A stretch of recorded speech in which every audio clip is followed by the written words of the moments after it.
உங்கள் தந்திவன் தொலைக்காட்சியில். சிம்மாசனத்தை திருப்பி போட்டதுக்கான காரணத்தை நான் தெரிஞ்சுக்கலாமா? ஏன்னா யாரோ ஒரு வாஸ்து நிபுணர் மகாராணி சின்னாதேவி கிட்ட அரண்மனையில தோஷம் இருக்குன்னு சொல்லிருக்காங்க. அப்பா என்ன சொல்ல வர்றாருன்னா, நீ ஒரு வாஸ்து சாஸ்து நிபுணரா மாறணும்ங்கறாரு. மகாராஜா என்னோட அறைக்கு வரவே மாட்டேங்கிறாரு.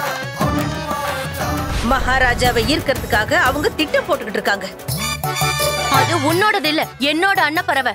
அத கூண்டுல இருந்து எடுத்து பறக்க விட்டுருக்க. மகாராஜா, அந்த அன்னப்பறவை நீங்கதான். உங்களுடைய வாஸ்து ஞானத்தை எல்லார் முன்னாடியும் வெளிப்படுத்து. யாரு மிகப்பெரிய ஞானின்னு அப்ப முடிவெடுத்து. தெனாலி ராமன் தினமும் மாலை 6 மணிக்கு. Catch us on TV, Thandivan app, thandivan.com and YouTube.